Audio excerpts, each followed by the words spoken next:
Dapur makan bergizi gratis di Kalibata, Jakarta yang menjadi mitra pemerintah untuk pemenuhan gizi siswa disebut ada yang berhenti karena tidak dibayar. Langkah apa yang sudah dilakukan oleh pengusaha penyedia MBG dan apa tindakan konkret pemerintah hingga saat ini? Kita akan membahasnya bersama Dana Harley, kuasa hukum pengusaha penyedia makan bergizi gratis serta anggota Komisi 9 DPR RI. Sudah ada Mbak Irma Suryani Caniago dari fraksi Nasdem. Selamat petang Mas Dana, Mbak Irma, terima kasih sudah bergabung bersama kami di Kompas Petang. Ya, selamat siang. Ya, saya ke Mas Dana terlebih dahulu. Mas Dana, betul ya tadi Anda sudah mengkonfirmasi dan mendatangi BGN. Lalu apa jawaban dari BGN? Ya, dari BGN tadi kita sudah datang, kita sudah dimediasi, itu bersama Pak Dadan langsung dan juga mitra dan juga dari pihak yayasan. Nah, hasilnya itu sebenarnya masalah ini sudah clear. Yang pertama ini perlu saya luruskan, pihak BGN ini telah menjalankan semua kewajibannya, sudah mentransfer 2 tahap kepada pihak yayasan. Tapi pihak yayasanlah yang tidak membayarkan sama sekali. Jadi itu saya harus clear dulu, BGN sudah melaksanakan kewajibannya. Yayasanlah yang menahan uang Ibu Ira.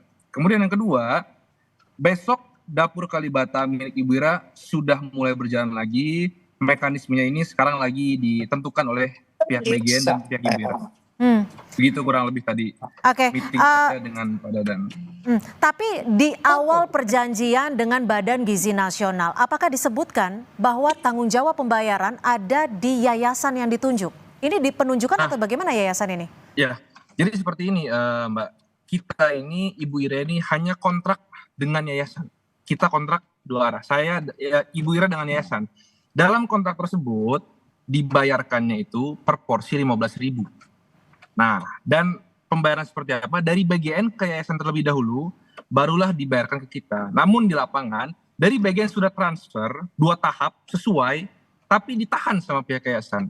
Itu problematikanya. Jadi ini benar-benar hubungan perdatanya antara Ibu Ira dengan yayasan. Maka dari itu kita kemarin sudah buat laporan polisi dan juga kita akan segera mengajukan gugatan perdata. Oke, Mas Dana, Anda tapi selaku kuasa hukum dari pengusaha penyedia jasa makan bergizi gratis ini sudah sempat menagih pembayaran ke pihak yayasan? Saya sudah somasi, saya sudah datang langsung dan duduk bareng dengan pihak yayasan. Saya pun telah menyampaikan hak tagih. Sudah semua dilakukan, tapi tidak ada respon. Bahkan saya kaget, pihak yayasan ini di media bisa bilang bahwa telah dibayar. Ini saya bawa bukti. Ini adalah mutasi rekening, sama sekali belum dibayarkan. Jawaban dari yayasan apa tadi Mas? Boleh dikonfirmasi? Jawaban dari yayasan beda-beda. Pertama dia bilang, satu, ada invoice di tengah jalan yang dikeluarkan oleh yayasan saat pelaksanaan. Sehingga kurang 45 juta.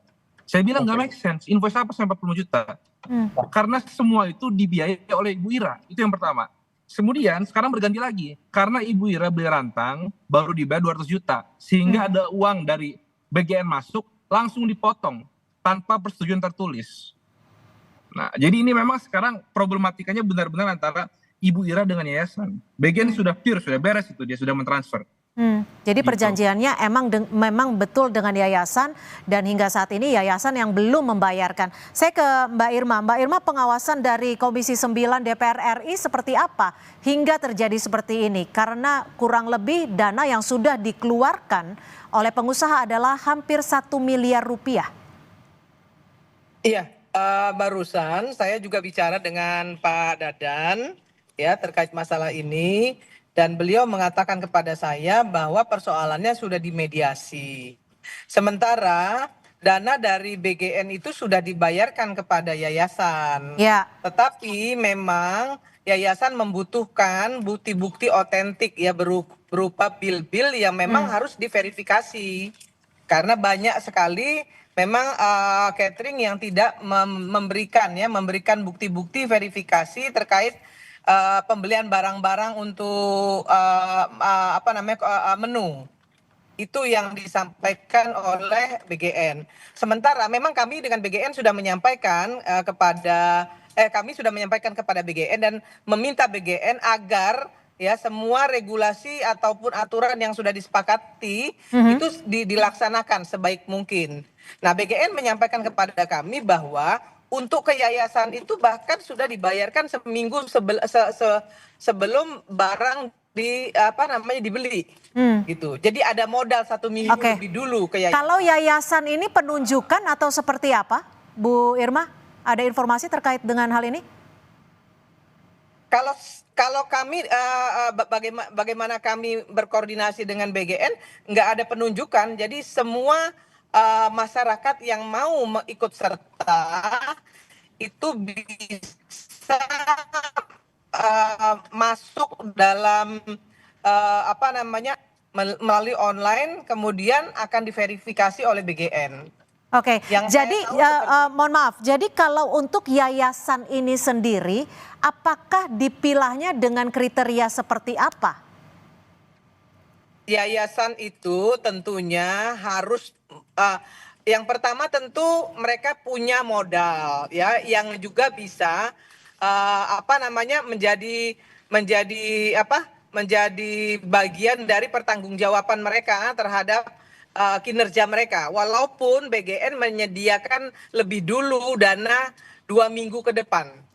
Itu yang disampaikan oleh BGN kepada kami dalam pelaksanaan distribusi makanan. Artinya bisa dipastikan bahwa dananya tidak tidak dibayarkan dulu oleh uang yayasan ya, tapi uang BGN sudah masuk terlebih dahulu ya.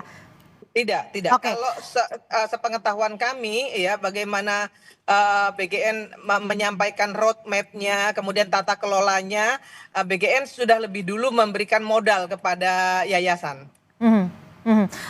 Mas Dana, saat melampirkan ke yayasan untuk menagih dana yang sudah dikeluarkan, apakah surat-surat ataupun dokumennya sudah cukup lengkap berdasarkan ini yang diminta? Jadi kita ini juga kebingungan, yang diminta seperti apa kita tidak pernah diberitahu. Maka dari itu ketika Ibu Ira memilih saya langsung klasifikasikan. Dan saya pun sudah kirim hak tagih bersama invoice-nya, sudah saya kirimkan itu. Tapi tidak pernah ada jawaban. Maka dari itu nanti jika bicara apakah benar atau tidak, kita nanti akan buktikan di pengadilan. Berarti akan ada langkah hukum, dipastikan seperti itu? Iya, langkah hukum pidana kita sudah jalan, kita sudah buat laporan di Polres Jakarta Selatan, dan segera pun kita akan ajukan gugatan perdata. Kalau Anda sempat mendatangi kantor yayasan tersebut? Ya, saya sudah pernah datang ke yayasan, saya itu kirim surat hak tagih saya datang sendiri. Saya datang ke yayasan itu, saya telepon orang di kop yayasan, mereka malah tidak welcome dan menyuruh saya untuk lempar surat. Ya udah, saya kasih ke dalam surat itu. Jadi yayasan ini bentuknya itu rumah. Bentuknya rumah, bukan kantor ya? Bentuknya rumah, iya. Sewa atau rumah yang memang dimiliki yayasan? Saya tidak tahu kalau itu. Oke, boleh dipertegas lagi kerugian dari ibu klien Anda ini berapa? Kalau kerugian itu di angka 975 juta sekian ya. 300? Karena kan kita kontrak 900 juta sekian. Ya, karena kan kita ini kontrak dengan yayasan.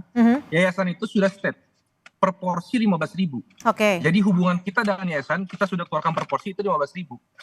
Kita state kerugian kita dari situ. Itu sekitar 975 juta sekian. Jadi artinya kami ingin kembali mengkonfirmasi, sejak melakukan kerjasama belum ada yang dibayarkan oleh yayasan. Betul. Yayasan belum membayar sepeser pun kepada klien, tapi dari BGN itu semua sudah dibayarkan ke yayasan.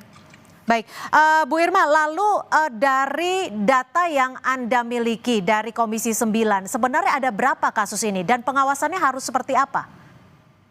Kalau sampai saat ini yang saya tahu, yang kami mendapatkan laporan baru sekali ini ada yang seperti ini. Maka kemudian saya tadi barusan aja ya menyampaikan kepada Pak Dadan untuk lebih menseleksi lagi nih yayasan-yayasan agar mempertanggungjawabkan ya kontrak kerjanya. Karena biar bagaimanapun juga kan yang namanya catering itu kan dia juga harus menyediakan makanan, mendistribusikan makanan kepada anak-anak sekolah. Sehingga tidak boleh ada macet nih nggak boleh macet nih ya. Nah sementara Pak Dadan bilang kalau dari BGN-nya sudah selesai. Oke. Nah, Lalu pengawasannya akan seperti apa, Bu Mbak Irma? Pengawasannya akan seperti apa? Ini kejadian di kota besar di Jakarta gitu. Bagaimana pengawasan di daerah-daerah? Untuk itu kami dari Komisi 9 meminta kepada BGN untuk lebih selektif memilih yayasan. Ya, lebih selektif lagi memilih yayasan dan punya gitu ya. Yayasan ini memang harus dipertanggungjawabkan keberadaannya. Lalu bagaimana dengan yayasan-yayasan nakal ini? Ya harus kalau saya udah jelas menyampaikan kepada Pak Dadan kontrak kerjanya dihentikan. Oke. Kontrak kerja harus dihentikan. Baik, terima kasih Karena Mbak Irma ini Suryani. merusak image MBG ya di publik gitu. Ini harus ditindak tegas, nggak boleh dibiarkan. Oke, akan ditindak tegas. Terima kasih Mbak Irma Suryani Caniago, anggota DPR Komisi 9, dan juga Mas Dana Harli, kuasa hukum dari pengusaha penyedia makan bergizi gratis. Terima kasih. Terima kasih.